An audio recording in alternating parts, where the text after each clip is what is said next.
नमस्कार, पुण्य श्लोक लेवल शो में आज हमने देखा दुष्यंत दौड़ा-दौड़ा देवी के पास में आता है और फिर बताता है कि मालेराव होलकर के लिए रिश्ता आ चुका है और जो दुल्हन बनने वाली है बहुत ही प्यारी लड़की है मैनाबाई, वो अपने माता-पिता के साथ में महल में आ चुकी है। और जब देवी पूछती है अपने मालेराव के बारे में तो दुष्यंत थोड़ा चुप हो जाता है और फिर बताता है कि किस तरीके से उसने उस फल विक्रेता के साथ में व्यवहार किया, कैसे उसके घर में आग लगाने की कोशिश की, सारी बातें होती हैं। फिर वो बताता है कि देवी अहिल्या कोई बात नहीं, वो बच्चा है, क्योंकि देवी अहिल्या अब दुखी हो जाती है। पहले खुश थी अपने पुत्र वधू के बारे में सुन कर के, मगर फिर उदास हो जाती है। अब दुष्यंत वहाँ से चला जाता है कि बच्चा है, सुधर जाएगा। अब देवी अहिल्या की आँखें देख कर के तुकोजी, क्योंकि वहाँ पर अभी-अभी आए हैं और पाते हैं कि दुष्यंत गया है, तो उसने कुछ बताया होगा। अब तुकोजी देवी अहिल्या से पूछते हैं कि दुष्यंत आए थे, उन्होंने कुछ कहा? क्या कहा?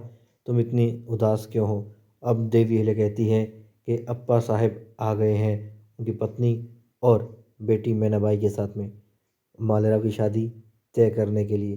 वो कहते तो अच्छी खबर है, फिर तुम इतनी उदास नाराज़ क्यों नज़र आ रही हो?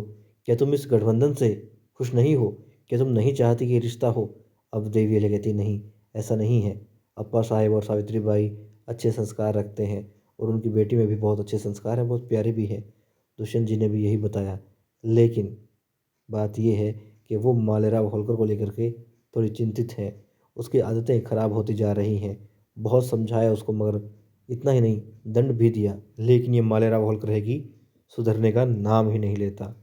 अब तुकोजी कहते कोई बात नहीं, शादी हो जाएगी, समझ जाएगा, मगर देवी ले कहती कि नहीं, उसने उस गरीब किसान का घर भी जला दिया था। वो बड़ा हो जाएगा तो भला क्या करेगा? और आज जैसे उसके विचार हैं, बड़ा होने पर वो और ज़्यादा पक्के हो जाएंगे, वो सही नहीं रहेगा। तब वो कहते हैं कोई बात नहीं, सुधर जाएगा, उन्हें ऐसा लगता है। और मालेराव अभी बच्चा है और जब शादी हो जाएगी तो फ़र्क पड़ेगा। अब साथ ही तुकोजी ये भी कहते हैं देवी अहिल्या से कि देवी अहिल्या आपको भी मालेराव के पास में होना चाहिए, उसके साथ होना चाहिए। फिर दिखाते हैं देवी अहिल्या नंदलाल क्योंकि आ चुके होते हैं, तो तुकोजी के साथ में उनके पास पहुँच जाती है और अब निरीक्षण हो रहा होता है कड़क लक्ष्मी का। और अब वहाँ महल में दिखाते हैं द्वारकाबाई साहिब समझा रही होती हैं मालेराव होलकर को, बल्कि वो मना रही होती है उन्हें कि शादी कर लो, लेकिन वो तैयार नहीं होता। फिर वो कहती हैं तो कैसे मना करेंगे? ठीक है, तुम जाओ, बस एक बार उससे मिल लो, अपनी शर्तें तुम खुद बता दो। अब द्वारकाबाई साहिब को भी साथ जाना था, मगर मल्हार रसूलदास जी रोक देते हैं, कहते नहीं, ये अपनी शर्तें खुद बताएगा और ये उसका सामना कर सकता है। वो जानते हैं ये वीर लड़का है, बहादुर लड़का है और इसे राजा बनना है, तो कभी भी किसी भी बात के लिए किसी का सहारा नहीं लेना चाहिए। जाओ मालेराव। अब मालेराव खुद जाता है, शर्तें बताता है और कहते हैं वो मालेराव से कि तुम खुद देखो कि वो तुम्हारे योग्य है या नहीं, और वो भी देखेगी तुम उसके योग्य हो या नहीं। अब गौतम भाई साहब कहती हैं सूबेदार जी से कि वो बच्चा है। वो कहते नहीं, बच्चा है मगर अपनी जिम्मेदारियां अभी आज से ही समझेगा, तभी आगे जा कर के कुछ कर पाएगा, वरना यूं ही हर बात के लिए सहारा तकता रहेगा। अब वहाँ दिखाते हैं कि कड़क लक्ष्मी के पास पहुँच चुकी होती हैं देवी को जी, देख कर के खुश होते हैं। फिर वो कहते हैं अहिल्या, हमारे पास में सिर्फ एक तोप है और शमशेर के पास 7 तोपें हैं। अब वो कहती हैं कि हाँ, मुझे पता है। और अब नंदलाल जी जांच करते हैं, बताते हैं कि हाँ, कितनी दूर तक मार कर सकता है, लेकिन फिर बात होती है कि इतनी ही क्षमता के साथ में ये यदि आधी दूर और पहुंचा दिया जाए इसको, मतलब कि बिल्कुल लगभग सामने ही खड़ी कर दी जाए, स्थापित कर दी जाए ये लक्ष्मी, तो फिर उसके किले को ध्वस्त किया जा सकता है। अब वो मुमकिन है नहीं, तो बात होती है कि इसकी मारक क्षमता को ही बढ़ाया जाए। अब वो कहता है ठीक है, बढ़ाया जा सकता है, मगर बहुत ही अनुभवी इंसान चाहिए, वरना तो यहीं फट सकती है।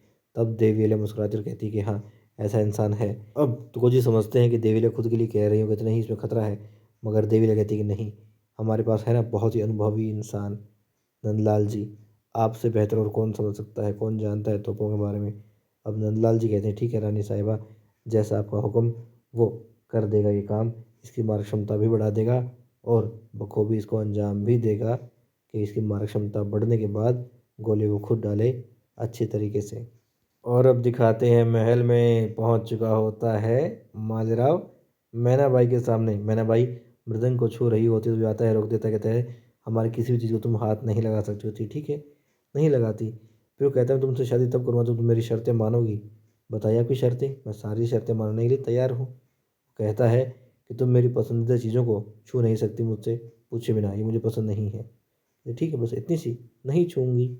फिर वो कहता है कि यदि मैं तुमसे शादी करूँ तो फिर ऐसा है तुम मेरा नाम नहीं लोगी। मैं राजकुमार हूँ, होने वाला राजा हूँ, तुम मुझे राजकुमार कहोगी। ठीक है, राजकुमार ही कहूँगी। फिर वो कहता है कि मैं मेरे दोस्तों के साथ खेलने के लिए जाऊँगा शादी के बाद भी, तुम मुझे रोकोगी नहीं? वो कहते नहीं रोकूँगी, तुम खेलने जाओ, मैं कुछ भी नहीं कहूँगी, कोई आपत्ति नहीं है। फिर वो कहती है मेरी माँ ने मुझे समझाया है कि पत्नी को पति की सारी बातें माननी चाहिए और संतुलन बनाए रखना चाहिए। अब वो कहते हैं हर बात में तो हाँ कर रही है, शादी के लिए कैसे मना करूँ? कैसे मानेगी कि शादी नहीं करनी है? फिर कहता है ठीक है, मेरे साथ चलो।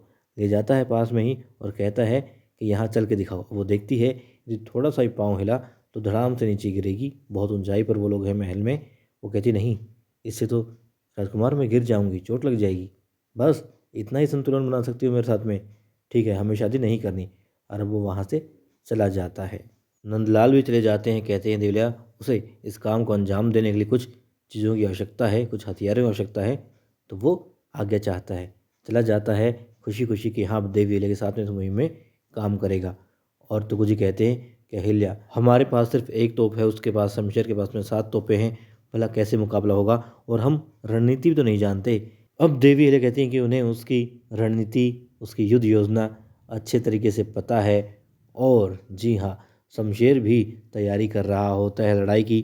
तोपें उसने सारी सजा रखी होती हैं किले के ऊपर। और फिर उसके साथी कह रहे होते हैं वाह शमशेर जी वाह, मालवा की तोपें मालवा के खिलाफ इस्तेमाल कर रहे हो?